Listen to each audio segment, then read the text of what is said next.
एक बहुत इंपॉर्टेंट चीज आप लोगों के साथ डिस्कस करता हूँ। जिस तरह से आप लोगों के कमेंट्स वगैरह आ रहे थे, मेल्स जो आ रहे थे, तो उस बेसिस पर मैंने सोचा कि वीडियो बना देना चाहिए एक।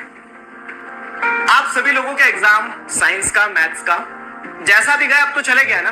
अब आगे जो है हम उस पर बात करते हैं, सोशल। अब ये जो पिछले 3-4 सालों से एक्सपीरियंस गेन किया है, उस बेसिस पर कुछ मैं आप लोगों को बीइंग मेंटर, बीइंग टीचर, एक बड़े भाई की तरह कुछ एडवाइस देना चाहता हूँ। इन चीजों को अच्छे से समझना, ठीक है। जो पॉइंट्स मैं आपको बता रहा हूँ, जो बातें मैं आपके साथ बिल्कुल अनस्क्रिप्टेड है, जस्ट 10 मिनट पहले ऐसा थॉट आया, एक बैकग्राउंड म्यूजिक डाउनलोड कर लिया और ये वीडियो आप लोगों के लिए बना रहा हूँ मैं। मुझे मतलब ऐसा लगा कि यहाँ पे शायद किसी भी प्रिपरेशन, किसी भी स्ट्रेटेजी, किसी भी प्लान से ज्यादा जरूरी ये चीज है कि मैं आपको सिंपल 2-4 चीजें बता दूं। देखो, सबसे पहली चीज क्या है ना, मतलब मैंने एक्सपीरियंस गेन किया है कि, और ये आपसे मतलब नहीं है, ये जब मैं स्टूडेंट था तब की बात बता रहा हूँ। हम में से मेजोरिटी स्टूडेंट यही एग्जाम गैप वाले टाइम पीरियड में पढ़ रहे होते हैं। एग्जाम गैप वाले टाइम पीरियड में पढ़ रहे होते हैं और जो लास्ट एग्जाम होने में रहता है ना, मतलब आपका मैथ्स हो गया, इंग्लिश हो गया, साइंस हो गया, अब सोशल, हिंदी बचे हैं ब्रॉडली लेकर देखा जाए तो लास्ट एग्जाम आते आते मोटिवेशन का जो ग्राफ है, जो स्टार्टिंग वाले एग्जाम में ऐसा रहता है, वो ऐसा भी होने लगता है। तो कुछ लोगों ने, कुछ बच्चों ने तो अभी से ही गिव अप करना चालू कर दिया इस तरह से कि अब इतने तो हो गए, एक और बचा, इसको दे लेते हैं, फटाफट खत्म करते हैं, 11वीं में जाएंगे।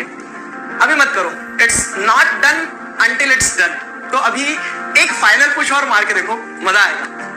तो लास्ट पेपर है, तो ये सोच के, ठीक है, मोटिवेशन डाउन मत होने देना।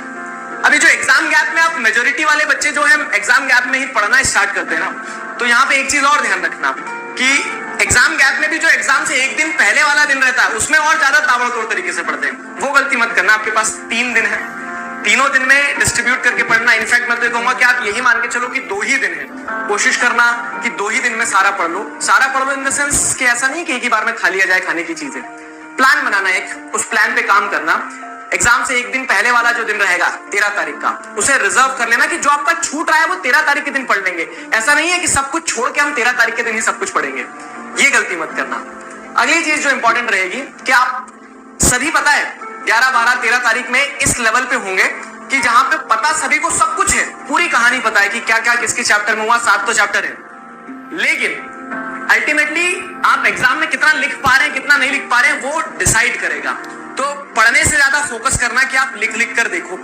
डिस्क्रिप्टिव एग्जाम है ना इस साल, डिस्क्रिप्टिव एग्जाम में तो आपको वहां पर लिख के आना होगा, ठीक। ये एक बहुत इंपॉर्टेंट डिफरेंस होगा आपके टर्म 1 और टर्म 2 में। टर्म 1 में कहानियां सुन के भी हमने काम चला लिया, लेकिन टर्म 2 में कहानियां आपको रिवीजन के लिए अच्छी होगी, कहानियां आपको एक बार कह सकते हैं सारी चीजें रिकैप करवाने के लिए अच्छी होगी। लेकिन जब तक आप आंसर नहीं लिखोगे, आप कॉन्फिडेंट फील नहीं करोगे, ठीक है। तो ये तीनों दिन में